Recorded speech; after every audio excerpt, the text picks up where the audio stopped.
ദൈവനാമത്തിന് മഹത്വം ഉണ്ടാകട്ടെ. ഇന്ന് രാത്രിയിൽ നമുക്ക് ദൈവത്തിൻ്റെ വചനത്തിന് മുമ്പാകെ കടന്നു വരുവാൻ ദൈവം സഹായിച്ചതിൽ നമുക്ക് ദൈവത്തിന് സ്തോത്രം ചെയ്യാം. കഴിഞ്ഞ ക്ലാസ്സിൽ നാം ചിന്തിച്ച വിഷയം നിങ്ങളുടെ ഓർമ്മയിലുണ്ട് എന്ന് ഞാൻ ചിന്തിക്കുകയാണ്. നാം മത്തായിയുടെ സുവിശേഷം 7-ാം അധ്യായത്തിൽ കർത്താവ് പറഞ്ഞായിരിക്കുന്ന 2 ഉപമകളെപ്പറ്റി ചിന്തിപ്പാനിടയായിത്തീർന്നു. ഒരു വിഷയം സ്ഥാപിക്കാൻ വേണ്ടി കർത്താവ് 2 ഉപമകളാണ് അവിടെ പറയുന്നത്. അവിടുത്തെ വിഷയം എന്ന് പറയുന്നത്, നിങ്ങൾ വിധിക്കപ്പെടാതിരിക്കേണ്ടതിന് നിങ്ങൾ ഒരിക്കലും വിധിക്കരുത് എന്ന് പറയുകയാണ്. ഒന്നാമത്തേനകത്ത് കർത്താവ് പറയുന്നത്, നിങ്ങൾ വിധിക്കുവാനായിട്ട് പാടില്ല, കാരണം ഒരു മനുഷ്യൻ്റെ ആന്തരിക അവസ്ഥ നിങ്ങൾക്ക് അറിഞ്ഞുകൂടാ. അതുമാത്രമല്ല, വിധിക്കുവാനാണെങ്കിൽ യോഗ്യതയുമില്ല, കാരണം നിങ്ങളുടെ കണ്ണിൽ കരട് ഇരിക്കുകയാണ്. അങ്ങനെ ഇരിക്കുമ്പോൾ എങ്ങനെ നിങ്ങൾക്ക് മറ്റുള്ളവരെ വിധിക്കുവാൻ കഴിയും എന്ന് ചോദിക്കും. രണ്ടാമതായിട്ട് വരുമ്പോൾ അതിൻ്റെ 7-ാം അധ്യായത്തിൻ്റെ 6-ാം വാക്യത്തിൽ കർത്താവ് വീണ്ടും ഒരു ഉപമ പറയുന്നുണ്ട്.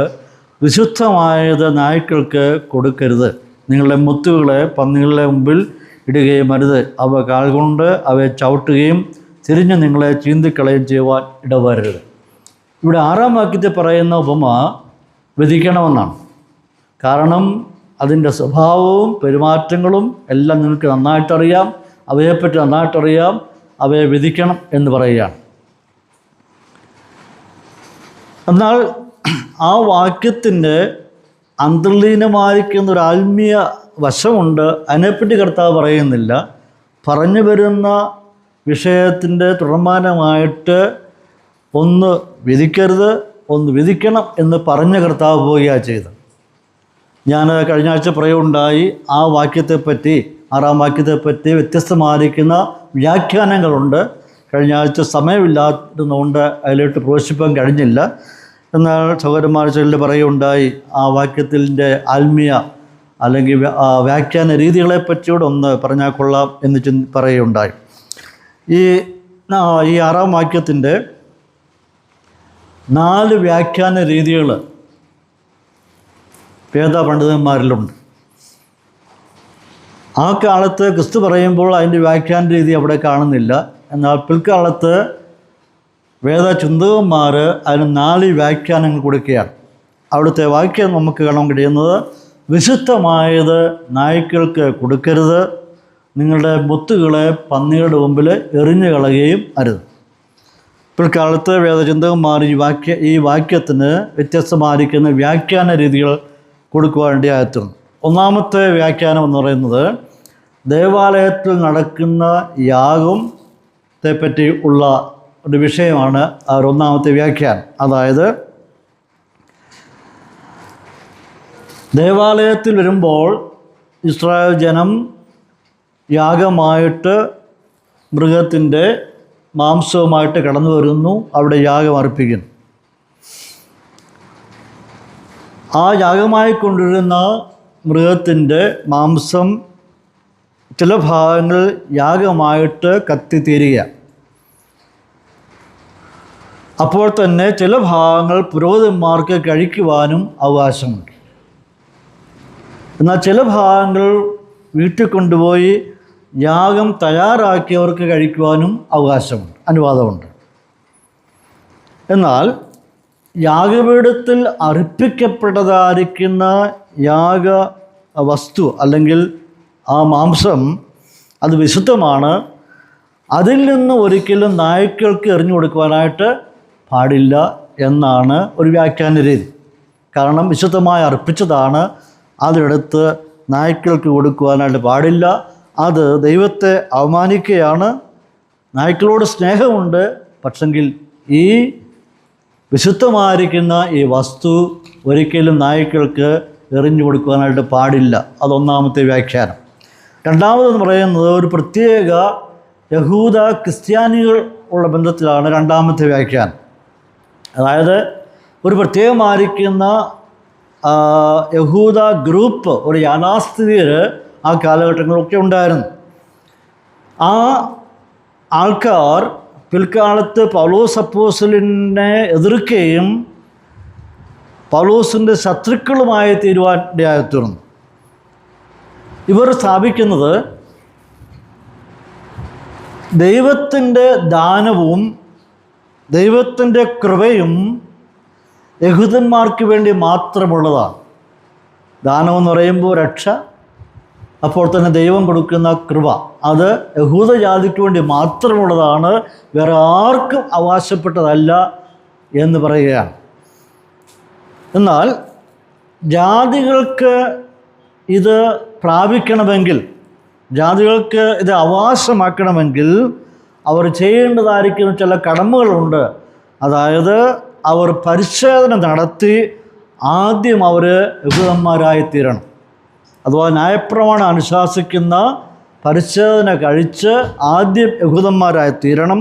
അവിടെ നിന്നും പിന്നീട് ക്രിസ്തു മതത്തിലോട്ട് അവർ കടക്കണം, ക്രിസ്തുയാനികളായിത്തീരണം. ഇങ്ങനെ ചെയ്താൽ മാത്രമേ അവർക്ക് രക്ഷയും കൃപയും സ്നാനവും കർത്തൃമേശയൊക്കെ അതിൻ്റെ അവകാശികളായി തീരുവാനായിട്ട് സാധിക്കുകയുള്ളൂ എന്ന് ഒരു യാഥാസ്ഥിതരായിരിക്കുന്ന ഒരു ക്രൈസ്തവ വിഭാഗങ്ങൾ വാദിച്ചിരുന്നു. ഇതാണ് കർത്താവ് പറയുന്ന ഈ വിശുദ്ധമായതും വിലയേറിയ മുത്തും എന്ന് പറയുന്നതെന്നാണ് രണ്ടാമത്തെ വ്യാഖ്യാനം. മൂന്നാമത്തെ വ്യാഖ്യാനം എന്ന് പറയുന്നത് കർത്തൃമേശയുമായിട്ട് ബന്ധപ്പെട്ടതാണ്.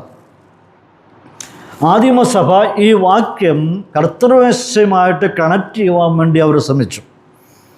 കാരണം ക്രൈസ്തവ സഭ ഒട്ടനവധി ഭീഷണികളെ നേരിട്ട കാലഘട്ടമായിരുന്നു അന്ന് ധാരാളം ലൗകികന്മാർ സഭയിൽ കടന്നുകൂടി, ദുരുദ്ദേശങ്ങൾ കടന്നുകൂടി, സഭാന്തരീക്ഷം ഒരു നിലയിൽ മലിനമായി തുടങ്ങി.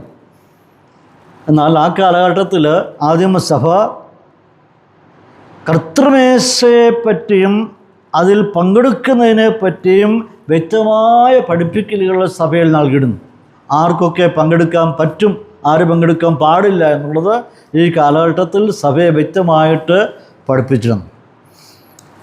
ഇവിടെ വിശുദ്ധമായത് നായ്ക്കൾക്ക് കൊടുക്കുവാൻ പാടില്ല എന്ന് കർത്താവ് പറഞ്ഞ വാക്കുകളെ വ്യാഖ്യാനിക്കുന്നത് അവർ കർത്തൃമേശയുമായിട്ട് ബന്ധപ്പെടുത്തിയിട്ട് കർത്തൃമേശയ്ക്ക് മുമ്പായിട്ട് സഭകളിൽ ഒരു അനൗൺസ്മെൻറ്റ് നടത്തും. ആ അനൗൺസ്മെൻറ്റ് എന്ന് പറയുന്നത് holy things for holy people, വിശുദ്ധമായത് വിശുദ്ധിയുള്ളവർക്ക് മാത്രം എന്നൊരു അനൗൺസ്മെൻറ്റ് സഭയിൽ നടത്തിയിരുന്നു. ഇത് യേശുക്രിസ്തുവിൻ്റെ എഴുതപ്പെടാത്ത വാക്കുകൾ എന്നൊക്കെയാണ് പറയുന്നത്. അതായത് അവർ സ്ഥാപിക്കുന്നത് കർത്താവ് ഇപ്രകാരം പറഞ്ഞിരുന്നു എന്നൊക്കെയാണ് പറയുന്നത്. അതായത് എൻ്റെ മർമ്മങ്ങൾ എനിക്കും എൻ്റെ ജനത്തിനും മാത്രം അവകാശപ്പെട്ടതാണ് എന്ന് കർത്താവ് പറഞ്ഞിരുന്നു എന്ന അടിസ്ഥാനത്തിലാണ് അത് വ്യാഖ്യാനിക്കുന്നത്. അതായത് my mysteries are for myself and for my people, എൻ്റെ മർമ്മങ്ങൾ എനിക്കും എൻ്റെ സ്വന്തം ജനത്തിനും മാത്രമുള്ളതാണ്. അപ്പോൾ തന്നെ അപ്പോസ്തലന്മാരുടെ ഒരു പഠിപ്പിക്കലുണ്ടായിരുന്നു. അവരുടെ ഒരു പുസ്തകം ഉണ്ടായിരുന്നു. ആ പുസ്തകത്തിന് the teachings of the 12 apostles, ഡിഡാക്കെ എന്നാണ് ആ പുസ്തകത്തിൻ്റെ പേര്. അത് AD 100 എഴുതപ്പെടുന്നത്. ഇത് സഭയുടെ ഔദ്യോഗികമായ ഒരു ശുശ്രൂഷ ക്രമമായിട്ട് പിൽക്കാലത്ത് പരിഗണിക്കപ്പെടുവാൻ ഇടയായിത്തീർന്നു. അതിൽ പറയുന്നത് പ്രകാരം പറയുന്നുണ്ട്, let no one eat or drink of your Eucharist except those baptized into the name of the Lord. അതായത് സ്നാനം ഏൽക്കാത്തവർ ആരും തന്നെ തിരുവെഴുത്താഴത്തിൽ പങ്കെടുക്കുവാനായിട്ട് പാടില്ല എന്ന അപ്പോസ്തലിക ഉപദേശങ്ങളിൽ പറയുന്നുണ്ട് എന്ന് പറയപ്പെടുന്നു. അതിനെപ്പറ്റിയാണ് കർത്താവ് നിങ്ങളുടെ വിശുദ്ധമായത് നായ്ക്കൾക്ക് ഇട്ടുകൊടുക്കരുത് എന്ന് പറയുന്നതെന്ന് വ്യാഖ്യാനിക്കും. ഞാൻ പറഞ്ഞ് മനസ്സിലാക്കി കാണുമല്ലോ. നിങ്ങളുടെ വിശുദ്ധമായത് നായ്ക്കൾക്ക് ഇട്ടുകൊടുക്കരുത് എന്ന കർത്താവ് പറഞ്ഞ വാക്കുകൾ പിൽക്കാലത്ത് വ്യാഖ്യാനിച്ചത് അശുദ്ധന്മാരായിരിക്കുന്നവർ, അവിശ്വാസികൾ ആരും തന്നെ കർത്തൃമേശയിൽ പങ്കെടുക്കുവാനായിട്ട് പാടില്ല എന്ന് വ്യാഖ്യാനിച്ചു. നാലാമത്തെ വ്യാഖ്യാനം എന്ന് പറയുന്നത് ദൈവത്തിൻ്റെ വചനമാണ്. ഇവിടെ നായ്ക്കളെ പറ്റിയും പറയുന്നു, പന്നികളെ പറ്റിയും പറയുന്നു. നായ്ക്കൾക്ക് വിശുദ്ധമായിട്ടുള്ളതും പന്നികൾക്ക് മുത്തുകളും നിങ്ങൾ എറിഞ്ഞു കൊടുക്കരുത് എന്ന് പറയുക. അതായത് ഈ സുവിശേഷത്തെ തിരസ്കരിക്കുന്ന ഒരു വിഭാഗം എല്ലാ കാലഘട്ടങ്ങളിലും ഉണ്ടായിട്ടുണ്ട്. ദൈവദൂഷണം പറയുന്നവർ എല്ലാ കാലഘട്ടങ്ങളും ഉണ്ടായിട്ടുണ്ട്. ദൈവത്തെ നിന്ദിക്കുന്ന, ദൈവത്തെ അപമാനിക്കുന്ന, ദൈവദൂഷണം പറയുന്ന വലിയ ഗ്രൂപ്പുകൾ എല്ലാ കാലവും ഉണ്ടായിട്ടുണ്ട്. അവർ ദൈവജനത്തെ പരിഹസിക്കുന്നു, ദൈവജനത്തെ ദുഷിക്കുന്നു, ചിലർ വിമർശിക്കുന്നു. വ്യത്യസ്തമായിരിക്കുന്ന ആൾക്കാർ നമുക്ക് കാണുവാൻ കഴിയുന്നു.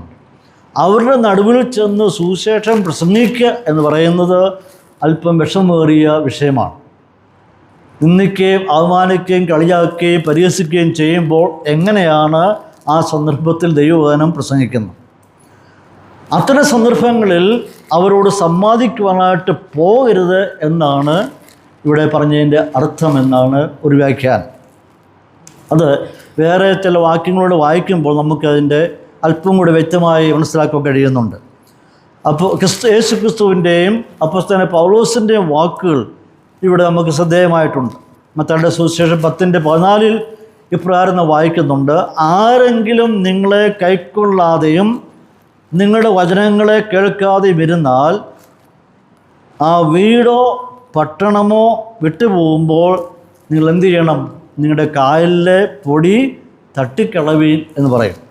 അപ്പോൾ നിങ്ങളെ കൈക്കൊള്ളാതെയും സ്വീകരിക്കാതെയും നിങ്ങളെ ശ്രദ്ധിക്കാതെയും ഇരുന്ന് കഴിഞ്ഞാൽ അവിടെ പ്രസംഗിക്കുവാനായിട്ട് പറ്റുകയില്ല. അതുകൊണ്ട് ദൈവം ആ സ്ഥലത്തോട് ന്യായം ചെയ്യട്ടെ എന്ന് പറഞ്ഞുകൊണ്ട് നിങ്ങളുടെ കാലിലെ പൊടി തട്ടിയിട്ട് അടുത്ത സ്ഥലത്തോട് നിങ്ങൾ പോകുവീൻ എന്ന് കർത്താവ് പറയുണ്ടായി. എന്നാൽ പൗലോസ് അപ്പോസ്തല പ്രവൃത്തി 18:6 വായിക്കുന്നുണ്ട്: അവർ ചിലർ എതിർ പറയുകയും ദുഷിക്കുകയും ചെയ്യാൽ അവൻ വസ്ത്രം കുടഞ്ഞു, നിങ്ങളുടെ നാശത്തിന് നിങ്ങൾ തന്നെ ഉത്തരവാദികൾ എന്ന് പൗലോസ് പറയുന്നു. അപ്പോൾ അവിടെ പൗലോസ് നന്നായി ശുശ്രൂഷിക്കാൻ കഴിയാതെ വന്നപ്പോൾ വസ്ത്രമെടുത്ത് കുടഞ്ഞിട്ട് പറയുകയാണ്, നിങ്ങളുടെ നാശത്തിന് നിങ്ങൾ തന്നെ ഉത്തരവാദി. അപ്പോൾ അവിടെയും പൗലോസിന് നന്നായി പ്രസംഗിക്കുവാൻ കഴിഞ്ഞില്ല. കാരണം ആ സാഹചര്യം അങ്ങനെയായിരുന്നു. ഇവിടെ നാം മനസ്സിലാക്കേണ്ടത്, വഴക്കുണ്ടാക്കുവാൻ വരുന്നവരുടെ നടുവിൽ, പരിഹസിക്കുന്നവരുടെ നടുവിൽ, നിന്ദിക്കുന്നവരുടെ നടുവിൽ, എതിർക്കുന്നവരുടെ നടുവിൽ, വിരോധികളായി നിൽക്കുന്നവരുടെ നടുവിൽ നമുക്ക് ഈ വിലയേറിയ വചനം പ്രസംഗിക്കുവാനായിട്ട് സാധിക്കും. അത് ചെയ്യുന്നുവെങ്കിൽ നായ്ക്കൾക്ക് വിലയേറിയത് കൊടുക്കുന്ന പോലെയും പന്നികളുടെ മുമ്പിൽ മുത്തുകൾ ഇട്ട് കൊടുക്കുന്ന പോലെയുമാണ്, അത് നശിപ്പിച്ച് കളയും എന്നുള്ളതാണ് ഇവിടെ കാണുവാൻ കഴിയുന്നത്. അതുകൊണ്ട് ഇവിടെ 2 ഭാഗങ്ങളും നാം പഠിക്കുമ്പോൾ, ഒരു പ്രദേശത്ത് നമുക്ക് തടസ്സമാണ് എന്നുണ്ടെങ്കിൽ അപ്പുറത്തായിട്ട് വിശാലമായിരിക്കുന്ന സ്ഥലം നമുക്കായി ദൈവം ഒരുക്കിയിട്ടുണ്ട്, അങ്ങോട്ട് കടന്നു പോവുക എന്നുള്ളതാണ്. അപ്പോൾ അതാണ് ഈ 4 വ്യാഖ്യാനങ്ങൾ എന്ന് പറയുന്നത്. അപ്പോൾ ഈ 7-ാം അധ്യായത്തിൽ 2 ഉപമകൾ കർത്താവ് പറയുമ്പോൾ നാം മനസ്സിലാക്കേണ്ടത്, ഒന്നാമത്തെ ഉപമയിൽ കർത്താവ് സ്ഥാപിച്ചത് മറ്റുള്ളവരെപ്പറ്റി നിങ്ങൾക്ക് ആഴമായി അറിയാത്തത് കൊണ്ടും നിങ്ങളിൽ തന്നെ കുറവുള്ളത് കൊണ്ടും നിങ്ങൾ മറ്റുള്ളവരെ വിധിക്കരുത്. എന്നാൽ വേറൊരു കൂട്ടരുണ്ട്, അവരെപ്പറ്റി നന്നായി നിങ്ങൾക്ക് അറിയാം, അതുകൊണ്ട് അവരാരാണെന്നറിഞ്ഞുകൊണ്ട് നിങ്ങൾ അവിടെ വിധിച്ചിട്ട് അവരെ വിധിപ്പീൻ എന്ന് കർത്താവോട് പറയുകയാണ്. ഇനി നമുക്ക് അടുത്ത ഭാഗത്തേക്ക് കടന്നു പോകാം. അതിൻ്റെ 21 മുതൽ 27 വരെയുള്ള ഭാഗങ്ങളാണ് ഇന്ന് രാത്രിയിൽ നാം ചിന്തിക്കാൻ വേണ്ടി കടന്നു പോകുന്നത്. 7-ാം അധ്യായത്തിൻ്റെ മത്തായിയുടെ സുവിശേഷം 7-ാം അധ്യായത്തിൻ്റെ 21 മുതൽ 27 വരെയുള്ള ഭാഗമാണ് ചിന്തിക്കാൻ കടന്നു പോകുന്നത്. ഇവിടെ ഈ ഭാഗത്തേക്ക് നാം കടന്നു വരുമ്പോൾ 7-ാം അധ്യായം, 5-ാം അധ്യായം മുതൽ 7-ാം അധ്യായം വരെ നമ്മുടെ കർത്താവായ യേശു ക്രിസ്തുവിൻ്റെ പർവ്വത പ്രസംഗമാണ് നടക്കുന്നത്. 7-ാം അധ്യായത്തിൽ വരുമ്പോൾ യേശു തൻ്റെ പർവ്വത പ്രസംഗം കൺക്ലൂഡ് ചെയ്യുകയാണ്, അവസാനിപ്പിക്കുകയാണ്. ഇതിൻ്റെ പരിസമാപ്തിയിലോട്ട് കർത്താവ് വരികയാണ്. ആ പർവ്വത പ്രസംഗം അവസാനിപ്പിക്കുമ്പോൾ ചില ആത്മീയ സത്യം ഇവിടെ കർത്താവ് സ്ഥാപിക്കാൻ വേണ്ടി ശ്രമിക്കുകയാണ്. അത് ഒരു യഥാർത്ഥ സത്യമാണ്. ആ സത്യത്തിന് ഒരു കാലത്തും വിട്ടുവീഴ്ച ഉണ്ടാവുകയില്ല എന്ന് വ്യക്തമായിട്ട് അസന്നിഗ്ധമായിട്ട് കർത്താവ് ഇവിടെ തെളിയിക്കുകയാണ്.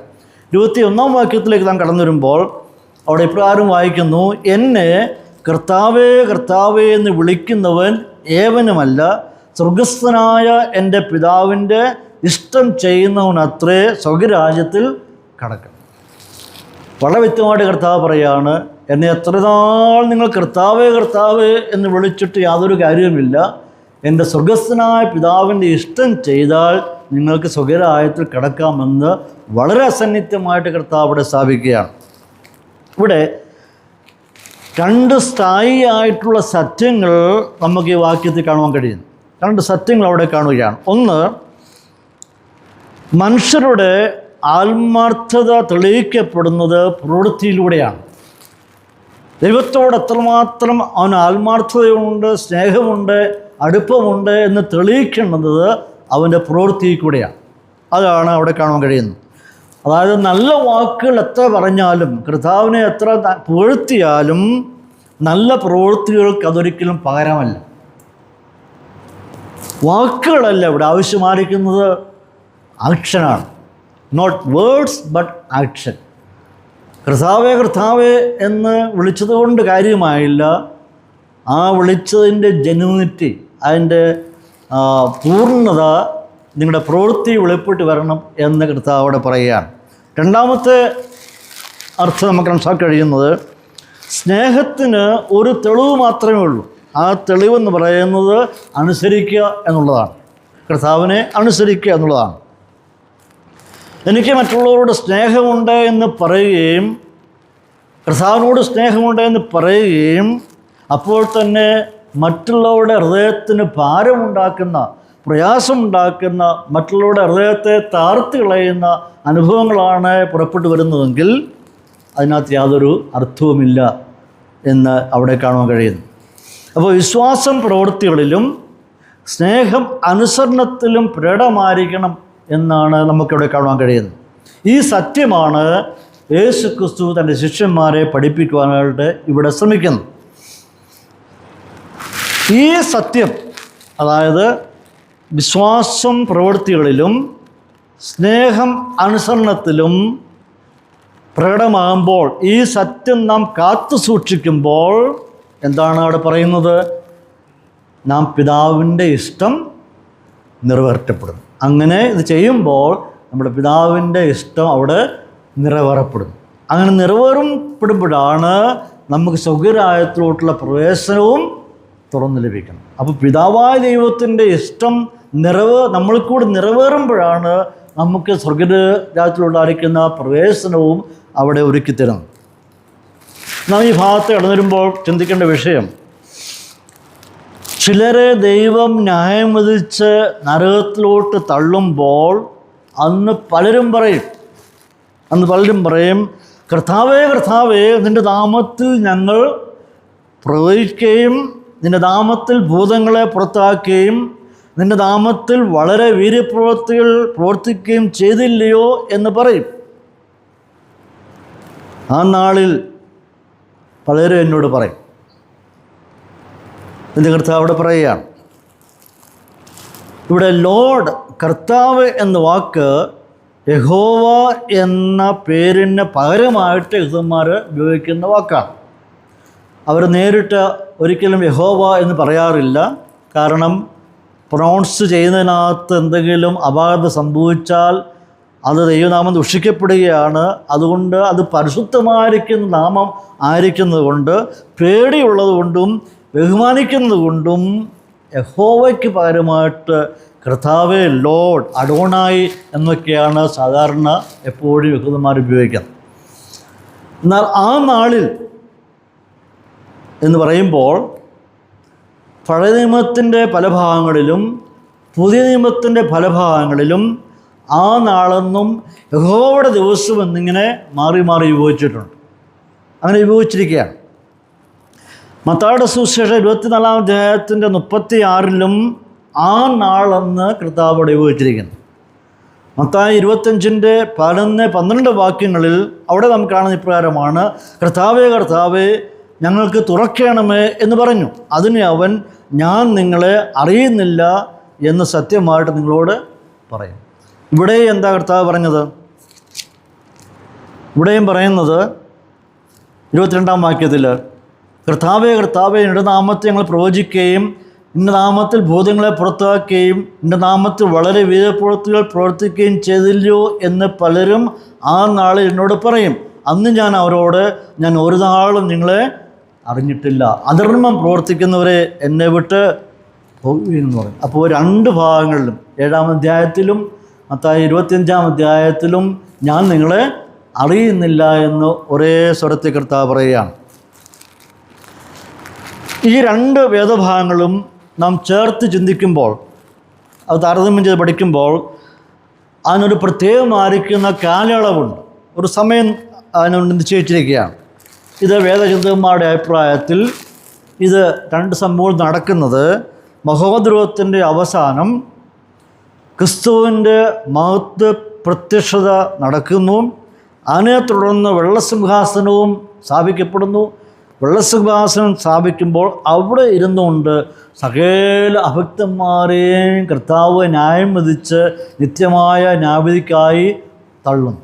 ആ ന്യായവിസ്താര സഭയിൽ വരുമ്പോൾ പറയുന്നതാണ്, കർത്താവേ കർത്താവേ, നിൻ്റെ നാമത്തിൽ ഞങ്ങൾ പ്രവചിച്ചു, ഭൂതങ്ങളെ പുറത്താക്കി, ഒരുപാട് കാര്യങ്ങൾ ചെയ്തു, അത് അങ്ങേക്ക് അറിയാമല്ലോ എന്നൊക്കെ കർത്താവിനെ ഓർപ്പിക്കുക. ഉടനെ കർത്താവ് പറയുന്നത്, ഞാൻ നിങ്ങളെ ഒരു നാളും അറിയുന്നില്ല. മത്തായി 25-ാം അധ്യായത്തിലും കർത്താവേ കർത്താവേ ഞങ്ങൾക്കായി തുറക്കണമേ എന്ന് പറയുമ്പോഴും അവിടെയും കർത്താവ് ഞാൻ നിങ്ങളെ ഒരു നാളും അറിയുന്നില്ല.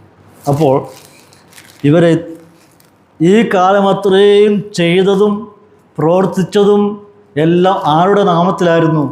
കർത്താവിൻ്റെ നാമത്തിൽ, കർത്താവിൻ്റെ പേരെടുത്തുകൊണ്ട് കർത്താവിൻ്റെ നാമത്തിൽ ചെയ്തു. പക്ഷെങ്കിൽ കർത്താവ് അവരെ അംഗീകരിച്ചിട്ടില്ല. ഞാൻ നിങ്ങളെ അറിയുന്നില്ല എന്നവിടെ വ്യക്തമായി പറയുകയാണ്. അപ്പോൾ ഇവിടെ ഇവർ ഈ സന്ദർഭത്തിൽ പറയുന്ന വാക്കുകളായിട്ടാണ് ഈ ഭാഗം ഇവിടെ കാണുവാൻ കഴിയുന്നത്. അവർ പറയുന്നത് എന്താണ്? കർത്താവേ കർത്താവേ, നിൻ്റെ നാമത്തിൽ ഞങ്ങൾ ധാരാളം പ്രവചനങ്ങൾ നടത്തിയിട്ടുണ്ട്, നിൻ്റെ നാമത്തിൽ ഞങ്ങൾ ഭൂതങ്ങളെ പുറത്താക്കിയിട്ടുണ്ട്, നിൻ്റെ നാമത്തിൽ ഒട്ടനവധി വീര്യപ്രവൃത്തികൾ ഞങ്ങൾ ചെയ്തിട്ടുണ്ട്. ഇവർ ചെയ്തതെല്ലാം യേശുവിൻ്റെ നാമത്തിൽ.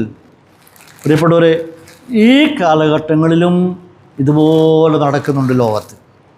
യേശുവിൻ്റെ നാമത്തിൽ ഒരുപാട് കാര്യങ്ങൾ നടക്കുന്നുണ്ട്. കർത്താവിൻ്റെ മറുപടി ശ്രദ്ധിക്കണം, ഞാൻ നിങ്ങളെ അറിഞ്ഞിട്ടില്ല, അധർമ്മം പ്രവർത്തിച്ചവരെ നിങ്ങൾ എന്നെ വിട്ട് പോകുവീൻ എന്ന് പറയുകയാണ്. അപ്പോൾ കർത്താവ് 7-ാം അധ്യായത്തിൽ സ്ഥാപിക്കുന്നത്, എൻ്റെ ഈ വചനങ്ങളെ കേട്ട് അനുസരിക്കുന്നവർ, അവിടെയാണ് ആ വിഷയം അടങ്ങിയിരിക്കുന്നത്. എൻ്റെ ഈ വചനങ്ങളെ കേട്ട് മനസ്സിലാക്കി അംഗീകരിച്ചവർ ഉണ്ട്, അംഗീകരിക്കാത്തവരുണ്ട്. അവളെപ്പറ്റി നമ്മൾ ചിന്തിക്കാൻ പോവുകയാണ്. അപ്പോൾ ഈ കൂട്ടരെപ്പറ്റി പഠിക്കുമ്പോൾ ഇവിടെ ഉപയോഗിച്ചിരിക്കുന്ന ഒരു പ്രത്യേക ഗ്രാമറുണ്ട്. പ്രസൻറ്റ് പാർട്ടിസിപ്പിളാണ് ഉപയോഗിച്ചിരിക്കുന്നത്. അതായത് തുടർച്ചയായിട്ടും ശീലമായിട്ടും നിങ്ങൾ അധർമ്മം ഇങ്ങനെ ചെയ്തുകൊണ്ടേ ഇരിക്കുകയായിരുന്നു.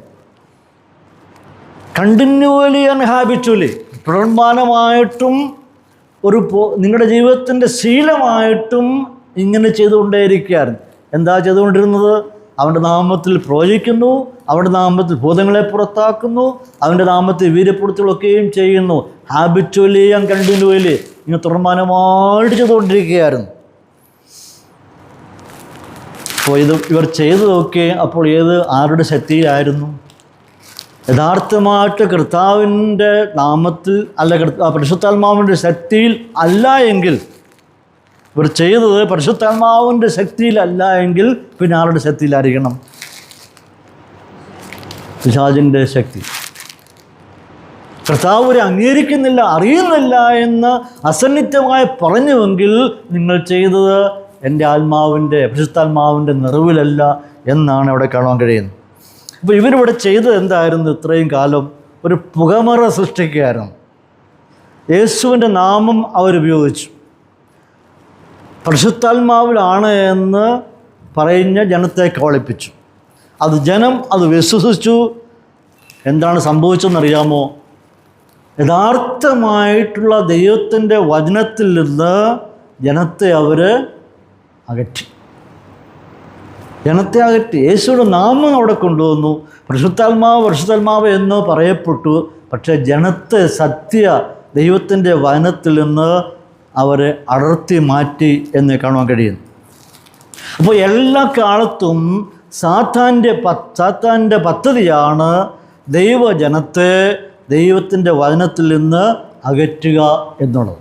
കാരണം ദൈവമക്കൾ വചനത്തിൽ നിൽക്കുവാൻ പാടില്ല, വചനത്തിൻ്റെ അതിർവരമ്പിനകത്ത് നിൽക്കുവാൻ പാടില്ല. അതുകൊണ്ട് ഒരുപാട് പുതിയ സംവിധാനങ്ങളും പുതിയ വേദശാസ്ത്രങ്ങളും ഇളക്കങ്ങളും പെരുക്കങ്ങളും ഇങ്ങനെയുള്ള വ്യാഖ്യാന രീതികളും ഒക്കെ വന്നിട്ട് യഥാർത്ഥമായി ദൈവത്തിൻ്റെ വചനത്തിൻ്റെ ഉള്ളിൽ നിൽക്കുന്നവരെ അതിൽ നിന്ന് പുറത്തു കൊണ്ടുവരാൻ വേണ്ടി എല്ലാ കാലത്തും സാത്താൻ ശ്രമിക്കുന്നുണ്ട് എന്നുള്ളത് ഇവിടെ കാണാൻ കഴിയുക.